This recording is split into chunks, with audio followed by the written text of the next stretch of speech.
वो कलियां भी हमारी थी, गुलेतर भी हमारे थे, चमन में हर तरफ बिखरे हुए पर भी हमारे थे। हदे दिल्ली से लेकर सरहद लाहौर तक साहिल, हजारों पेड़ पर लटके हुए सर भी हमारे थे। नारे तकबीर, नारे तकबीर, इस्लाम जिंदाबाद। हमने मुल्क को बचाया है और जमीयत उलमा का मैं अध्यक्ष हूँ। क्लियर कर रहा हूँ, जमीयत उलमा कौन कि जब भी मुल्क में दंगा फसाद होता है और वहां पर गरीब खाने के लिए तड़पता है तो जमीयत उलमा हिंदू मुस्लिम तमाम लोगों को खाने के लिए इंतजाम करती है। यानी जमीयत उलमा सिर्फ मुसलमानों की नहीं है। अभी 5 दिन पहले आपने खबर पढ़ा, खबर क्या? हाँ वही बता रहा हूँ, मैंने मेरे चैनल पर दिया था क्योंकि दूसरे तो लेंगे।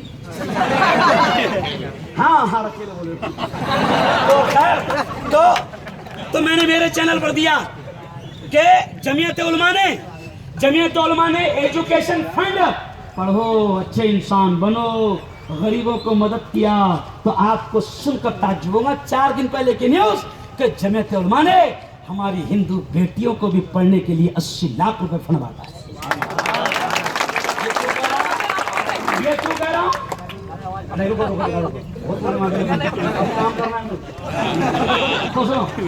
ये क्यों कह रहा हूं? ये इसलिए कह रहा हूं कि जमीयत उलमा इंसानियत के खादिम है।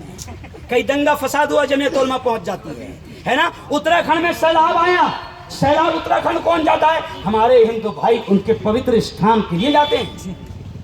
ठीक है, उत्तराखंड में सैलाब आया, जमीयत उलमा ने 2 करोड़ रुपए की दवाएं और खाने पीने का सामान और मदद का सामान दिया। ये जमीयत उलमा है।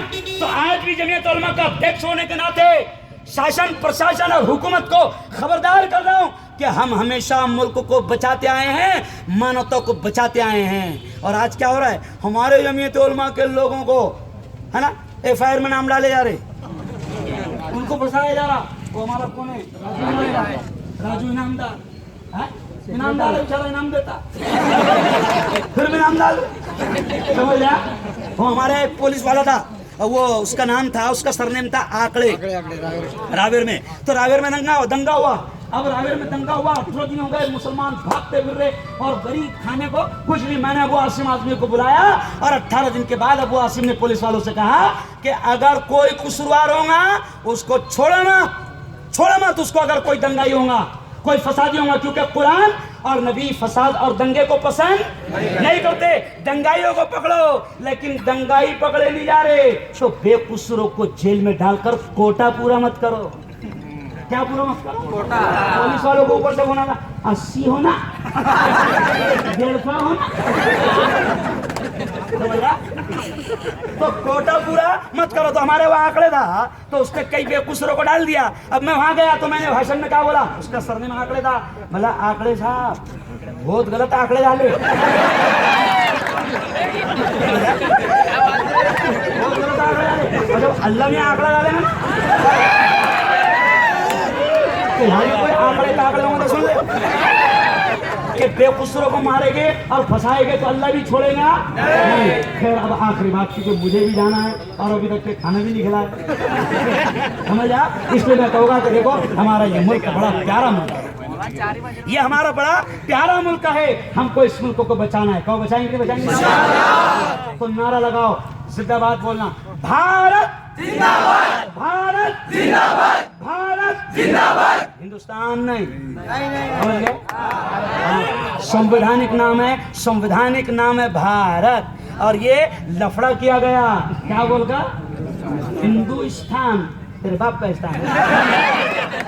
सजाए हमने, सवारे हमने, लाल किला हमने दिए, बीबी का मकबरा हमने दिए, ताजमहल हमने दिए, गोल गुंबद हमने दिए, कुतुब मीनार हमने दिए, सब कुछ हमने दिए। और इतना दिए कि ये हुकूमत करोड़ों रुपए हमारे बाप दादा की छोड़ी हुई जायदाद से खा रही, हालांकि छिजोरी मोहब्बत में छोड़े थे।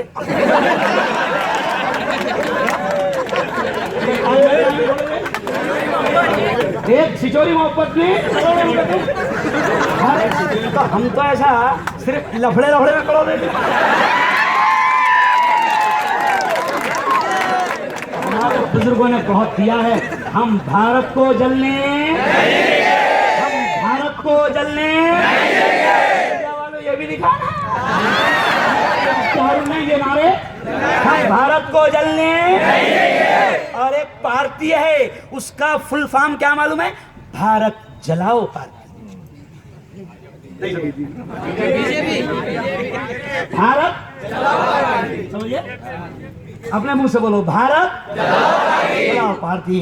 तो जो सच्चा हिंदू होगा, कल अजीत शाही ने बहुत अच्छा जुमला बोला, रौफ भाई, आरिफ भाई, रफीक मियां, अजीत शाही ने बड़ा प्यारा जुमला बोला, क्या सुन लो, मैं कट्टर हिंदू हूं, मैं राम भक्त हूं, मैं गीता भक्त हूं, मैं ओरिजिनल हिंदू हूं, इसलिए मैं उन गलत गौरक्षकों की तारीफ नहीं कर सकता और आरएसएस की तारीफ और उनका साथ नहीं दे सकता, क्योंकि मैं सच्चा।